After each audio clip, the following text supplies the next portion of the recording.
Assalamualaikum warahmatullahi wabarakatuh. Kami dari kelompok 3 SBP beranggotakan 7 orang, yaitu Muhammad Reja, Yusus Nadi, Imelda Liza Putri, Fajrul Fala Ahmadi, Gita Dewi Haryani Barati, Farhan Catur Sulistyo, dan Bening Prayoga akan mempresentasikan mengenai poster forward chaining yang kami buat.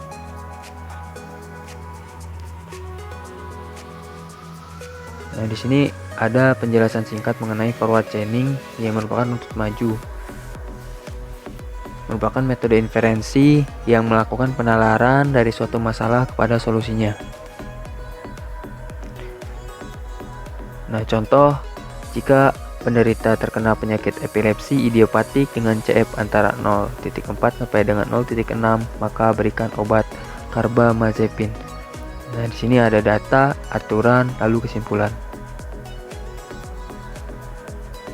Nah, ini merupakan tampilan dari poster yang akan kita bahas pada presentasi kali ini, yaitu mengenai menemukan pekerjaan yang cocok untuk lulusan TKJ. Di dalam poster tersebut ada premis, subgoal, knowledge base, fakta yang diproses, kemudian ada tree dari knowledge base, dan ada kasus dari user atau fakta dari user. Oke, kita mulai. Nah, untuk subgoalnya ada jadi programmer, jadi desain grafis, jadi teknisi komputer, jadi teknisi jaringan, jadi administrasi server. Nah, itu P1 jadi programmer, P2 jadi desain grafis, P3 jadi teknisi komputer, P4 jadi teknisi jaringan, P5 jadi administrasi server. Dengan premis yaitu A1 sampai A10, di mana A1 yaitu menguasai penguatan jaringan, A2 menguasai perkabelan jaringan, A3 menguasai konfigurasi perangkat jaringan, A4 menguasai konfigurasi Linux atau Windows Server, A5 menguasai perakitan perangkat komputer, A6 menguasai perbaikan komputer, A7 menguasai install sistem operasi Windows atau Linux, A8 menguasai bahasa pemrograman seperti HTML, PHP, JavaScript, dan lain-lain. Kemudian A9 menguasai penggunaan aplikasi grafis seperti Adobe Photoshop, Corel, Adobe Illustrator, dan lain-lain. A10 yaitu menguasai dasar DBMS, Database Management System.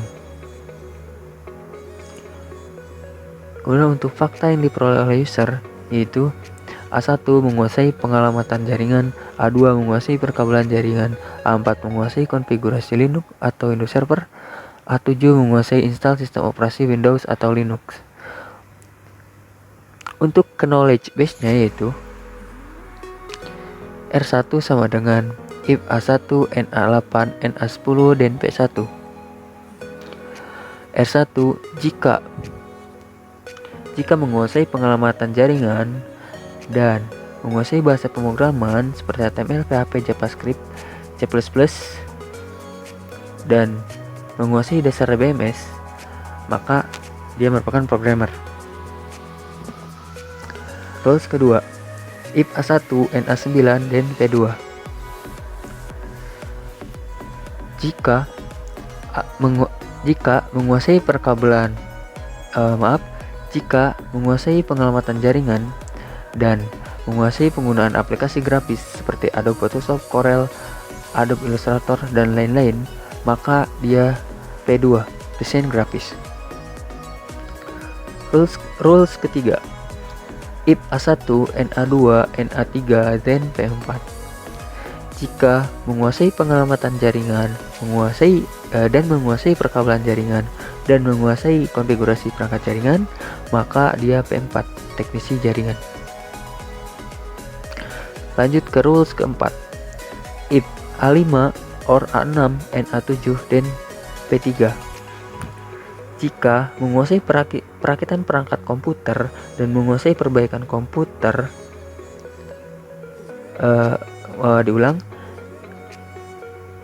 jika menguasai perakitan perangkat komputer atau menguasai perbaikan komputer dan menguasai install sistem operasi Windows atau Linux, maka P3 teknisi komputer. Lanjut ke rules kelima. If P4, NA4, dan P5. Jika teknisi jaringan dan menguasai konfigurasi Linux atau Windows Server, maka P5 administrasi server. Lanjut ke rules ke-6. If A1 or A2, NA4, NA7, dan P5.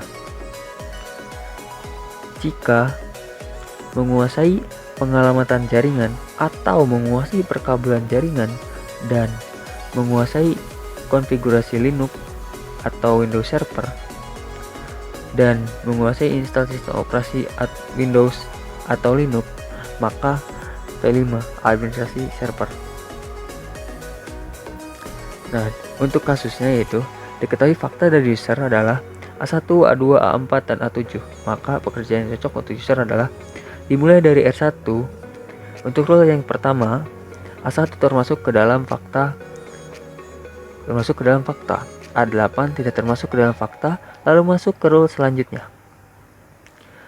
Dilihat sebagai patokannya itu adalah knowledge base dan fakta yang diperoleh. Untuk rules yang kedua, A1 termasuk ke dalam fakta, A9 tidak termasuk ke dalam fakta, maka masuk ke rules selanjutnya. Kemudian rules ketiga, A1 dan A2 bagian dari fakta, sedangkan A3 bukan termasuk fakta, maka rule dieksekusi sehingga menghasilkan fakta baru P4. Kemudian lanjut ke rules keempat. A5 tidak termasuk ke dalam fakta, namun A7 termasuk ke dalam fakta. Lalu ke rule berikutnya.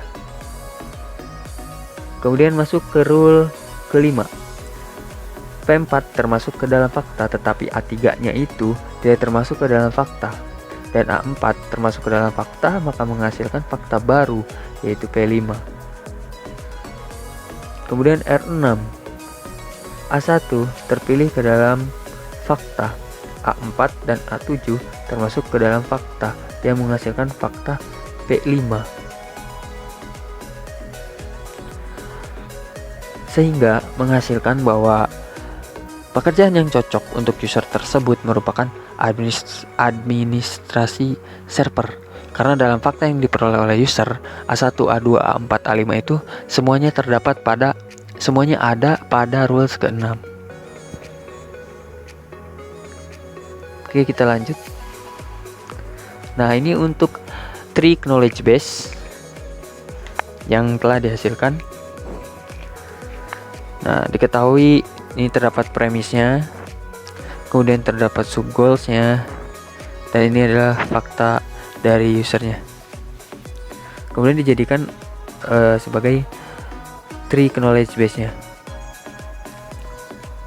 Dan diketahui untuk premisnya A1 sampai A10. Ini A1 sampai A10, kemudian sub goal-nya dari P1, P2, P3, P4, dan P5. Nah, di sini ketahui untuk tanda yang bergaris ini berarti ini menunjukkan N. Nah, jika ini tidak ada tanda ininya berarti dia OR.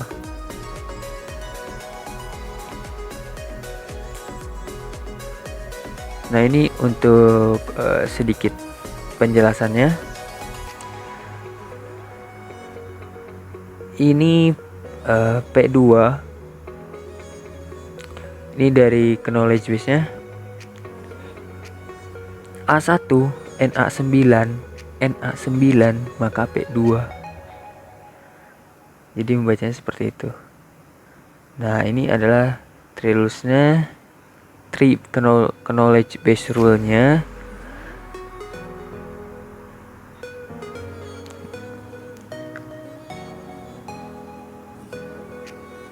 Nah, sehingga sekarang masuk ke kesimpulannya. Dari fakta yang diperoleh dan dieksekusi oleh sistemnya, maka dia terpilih dengan hasil akhir konklusinya yaitu P5 sebagai administrasi server. Nah, ini adalah tampilan dari poster yang kelompok kami buat.